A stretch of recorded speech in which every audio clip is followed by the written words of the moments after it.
Episode 4 dimulai dari bagian terakhir setelah Seungsik mencekik Hyeom hingga ia pingsan. Seungsik bersiap untuk melawan korban kedua, Yoongi, tetapi tiba-tiba Hyeom sadar kembali. Ia memperingatkan Seungsik bahwa jika ia mencekiknya lagi, ia akan membunuhnya. Babak kedua pertarungan mereka dimulai dan kali ini Hyeom berhasil menjinakkan Seungsik.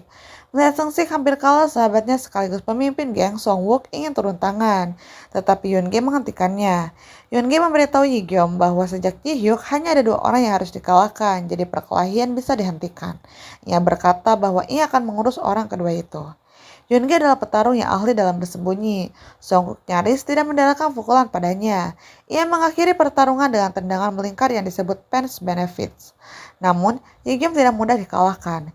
Ia tidak membiarkan Seungsik menang dan menyelesaikan pertarungan dengan meniru tendangan Pence Benefits round milik Yoongi. Hyeom kemudian mencekik Seungsik hingga pingsan, mengingatkannya bahwa ia telah memperingatkan bahwa jika ia kembali mencekik leher Seungsik, ia akan membunuhnya. Hyeom dan Yoongi meninggalkan ruang band dan memperingatkan bahwa geng nakal tidak boleh melakukan aktivitas nakal di sekolah lagi. Di sekolah persiapan, Hyeom kehilangan konsentrasi karena pikirannya melayang ke pertengkaran dengan Seungsik. Guru memarahinya dan melakukan hal yang sama seperti yang dilakukan ayahnya, mendorong kepalanya ke belakang dengan jarinya.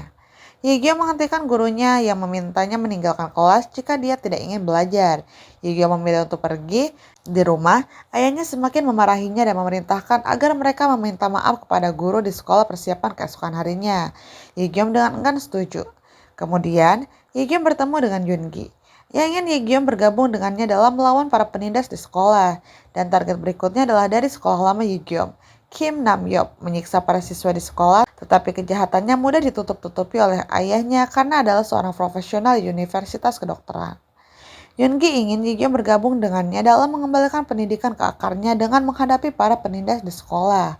Kemudian, ayah Hyeom mengajaknya ke sebuah pesta untuk calon mahasiswa dari sekolah kedokteran ternama, tempat saudaranya diterima.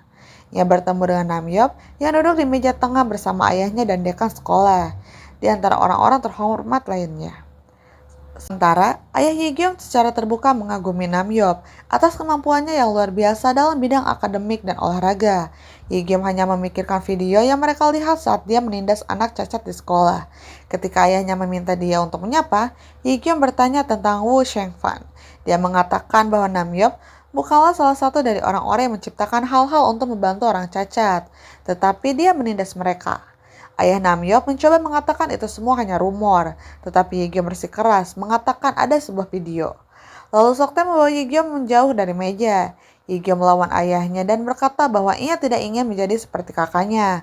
Ibunya bercerita kepada psikiater tentang apa yang terjadi pada Seokhyum. Ternyata ia bunuh diri di kamar sebulan setelah ia diterima di sekolah kedokteran. Dabin menyalahkan dirinya sendiri. Ia pikir ia melihat tanda-tandanya tetapi mengabaikannya dan berharap ia mendengar teriakan minta tolong putranya. Setelah meninggalkan pesta, Hyeom berjalan ke rumah Yoongi di tengah hujan. Ia setuju untuk menangkap Nam-yeop bersama-sama. Di akhir episode, Yoongi dan Hyeom mencari Nam-yeop dengan mengenakan celana pendek coklat, hoodie, dan masker berwarna merah.